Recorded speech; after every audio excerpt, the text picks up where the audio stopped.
So Shyamalan's back and so am I, but you guys have to be warned because I will be spoiling this movie. So if you haven't seen it, click away.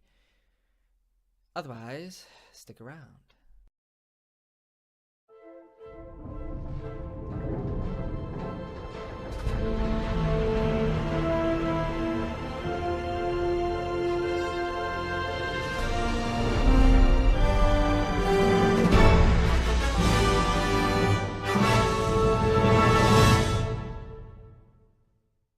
So, Split.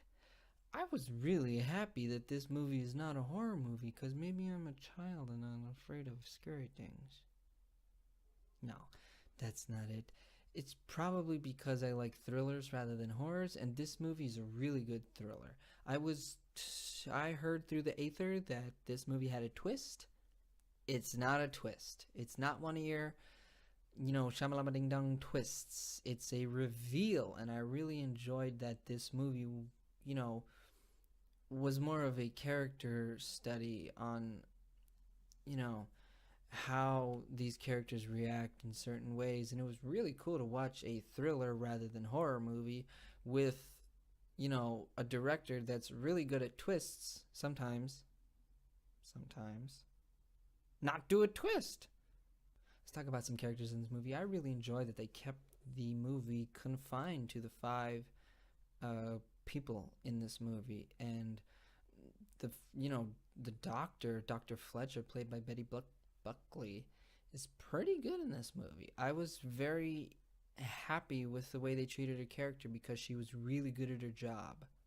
Like Dennis, one of the personalities in McAvoy's character, was impersonating another personality, and she picked up on it like that. I mean, it was really cool to watch her do her thing. The two girls that aren't Anya Taylor-Joy, Haley Lou Richardson as Claire, and then Jessica Sula as Marcia, they're pretty good.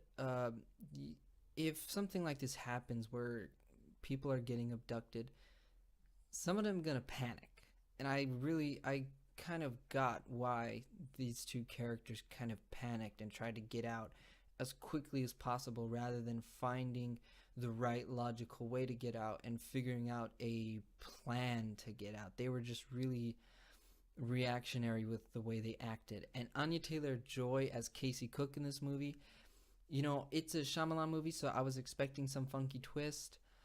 When she wakes up in that room for the first time with the three other girls, she's like calm and cool as a cucumber. I was like, is she in on it with McAvoy? I hope I didn't just figure that out. Gladly, I didn't just figure that out.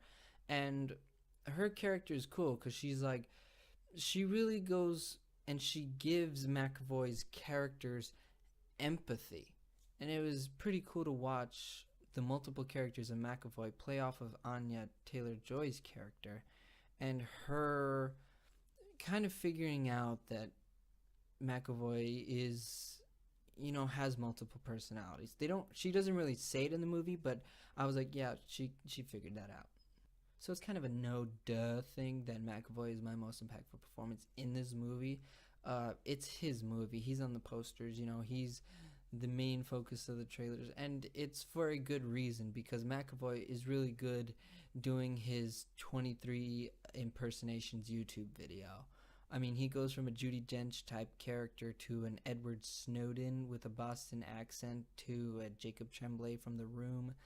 It was pretty cool to watch him go through that, and it was cool towards the end of the movie where he starts cycling through his different personalities in the same take, and it was really fun to watch McAvoy do his thing. I really dug his character, and the first time I watched it, when he was turning into the Beast, I was like, okay, so he's getting really veiny. I honestly thought he turned into a zombie that can talk the first time I watched it. And then when the whole thing was revealed at the end that he's a superhuman, I was like, oh, okay, so he works at a zoo and he's taking on the characteristics of different animals in the zoo. I was like, sweet, cool. So when I watched it back again, I was like, oh, I see that. He's getting veiny because reasons. So for my verdict on this one, I am teetering. I mean, it is like a seesaw between a hard watch and a soft Blu-ray, but I think I'm gonna tip it towards Blu-ray for this review because I enjoyed pretty much every single character. Shyamalan does a really good job by not making it a horror movie. Thumbs up from me for that. And making it a very gripping thriller movie with an awesome reveal at the end, which means I gotta go back and watch Unbreakable, which will probably be a review coming out in the near future. Uh, I really enjoy this movie. That's why I'm saying a soft Blu-ray, but definitely watch this movie. There you go, that's my review of Split. But I want to know what you think about this movie. So, I need you to go into the comment section down below and write out your thoughts about the movie or my review of the movie. If you disagree with me, if you think I'm stupid, go ahead and say that in the comment section down below. I always like hearing other people's thoughts in this movie, and I want this to be a discussion on this movie. So go down there. If you enjoy this movie review, give me a thumbs up. It really helps me out. And if you'd like to see more reviews of movies like this one and reviews of classic movies like The Godfather, Casablanca, Citizen Kane, you can do that by subscribing. Thank you for watching this review.